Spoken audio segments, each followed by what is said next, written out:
Grabbing the boards like, I'ma go coast to coast. I'm on beats like do-si-do. They don't wanna go toe to toe. Step into my court, you get put in the poster. We ain't talk to nobody if you ain't with the smoke. Run up on me, watch your ankles get broke. Yo, what up, it's your boy JDMC and we're back with another video. Today I just want to talk a bit about the Phoenix Suns and how I think they could potentially be a playoff team. So what I'm going to do is I've just made some notes. I'm just going to run through it. I'm going to talk about sort of their star players, obviously adding Chris Paul, sort of their depth and also the competition in the West. So yeah, let's get into it. Will the Phoenix Suns be a playoff team next season? Before we get into it, make sure to like and subscribe. I noticed that 90+% of people who watch my videos aren't subscribed, so please make sure you subscribe. It helps out the channel a lot, and yeah, if you love the NBA, hit that subscribe button.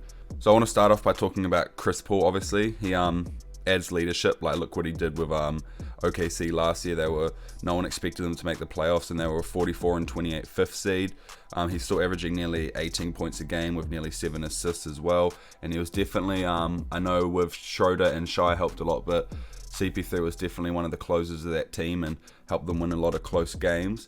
I think his experience in putting him next to Devin Booker, who's a first-time All-Star last year, I think that's going to elevate his game. Obviously, Chris Paul's a great leader. He's a great team player, so he's just going to elevate the team in general. A lot of his experience, and he's been in these. And Chris Paul's been battling in the West for years now. If it was with OKC or the Rockets or the Clippers, so he knows what it's like to play a whole season in the Western Conference. So I think that's going to be a big plus for the Suns. The next one is obviously Devin Booker. He is going to be the face of the team. Coming off a 26.6 point per game season last year, he was a first-time All-Star in replacement of Damian Lillard. I just think that he'll thrive next to CP3 because CP3 is a pass first, and he'll just put Booker in a good position to succeed. I think we might see Devin Booker's points go up a little bit more, and also hopefully his efficiency. I just think he'll become a more solid player. What is it, his fourth or fifth year now? I'm not too sure, but he's definitely getting that point now where he'll start to show signs of what his prime's going to look like. Obviously, he's had the 70-point games in the past and stuff of that nature, so I do think the backcourt combination of CP3 and Devin Booker could be one of the best in the league, especially without Clay this year. Obviously, there's still the Dames and CJs, but I do think that Chris Paul and Devin Booker could be one of the most deadly backcourts in the NBA this year. And the next person I want to talk about is DeAndre Ayton. I think that he could be the third piece to this big three they've sort of got going on, or potential big three at least. DeAndre Ayton only played 38 games last year with about 32 minutes per game, but he did score a decent 18 points, 11 rebounds, and 1.5 blocks per game.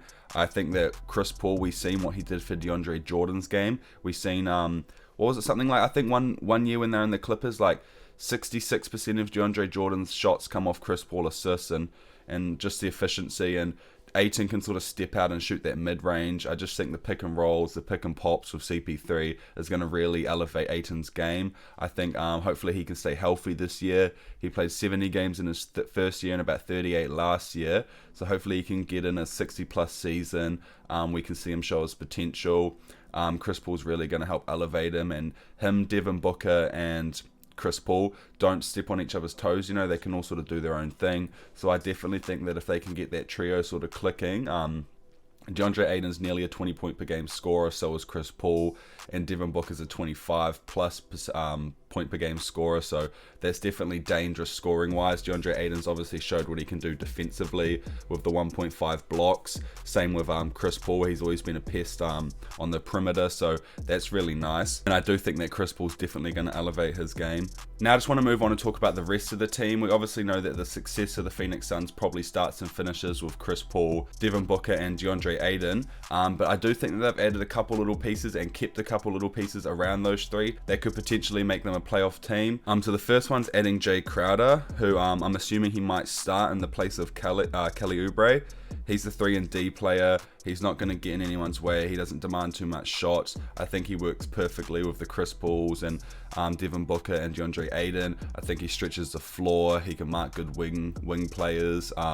He's a dog on the He's a dog on the defensive and offensive end. We've seen his shot improve a lot. He was hitting big shots with the Miami Heat last year, and he's also coming off that experience by making the finals. So I think Jay Crowder is going to be a huge part to the Phoenix Suns' potential success. Also, they've still got Bridges. They added Damian Jones and they added Nader. They're all really young and can hopefully turn into solid role players who could help this Phoenix Suns team succeed. So looking at them by paper, they've sort of got 6 to 8 sort of solid, decent players who look like they could be like a playoff threat, but I guess we're going to have to see. And also they've still got Dario Saric, who they brought back. He stretches the floor. I'm assuming he might start at the power forward role, but yeah, he can stretch the floor, he can shoot. He's what, 6'10 plus, so he had size. He can help on the boards with DeAndre Ayton. So they've got size, they've got shooting, they've got a decent amount of depth, and they also have a lot of youth. Obviously not Chris Paul, but the Phoenix Suns, yeah, really on a trajectory to be a solid team. But in terms of them making the playoffs this year, when we sort of break down the competition in the West, it does look like it's going to be really hard.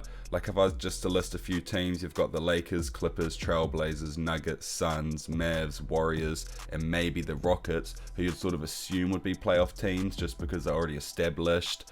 But then when you go down more, you've got the Pelicans, Grizzlies, Kings, Timberwolves. They're all young teams with extreme young talent who could also make playoff berths. And the only other two teams I haven't mentioned in the West is OKC and the Spurs. Spurs are still a solid team. OKC, we obviously know that they're rebuilding.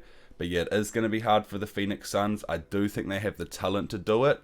I just think that the competition in the West is going to be really tight. But yeah, that's that for the video. I do like Phoenix Suns' future. I do think they have a lot of upside. Obviously, Chris Paul's not getting any younger, but he's going to put them on the right trajectory for success in the future. It's going to be interesting to see if they can get a playoff spot this year. I'll make a prediction. I sort of think they'll fall between that 6 to 10 spot. That is quite broad, and obviously 9 and 10 spot don't make the playoffs, but I'm not going to go too crazy and say they will make the playoffs. I think they have a solid chance, especially with Chris Paul. It just depends how good Devin Booker can be. It depends how good the team can be. And it also really depends on how tough the West is going to be. So we're going to have to see how this unfolds. But yeah, make sure to like and subscribe and comment down below what you think. But yeah, thanks so much for watching, guys. I'll catch you next time. Peace.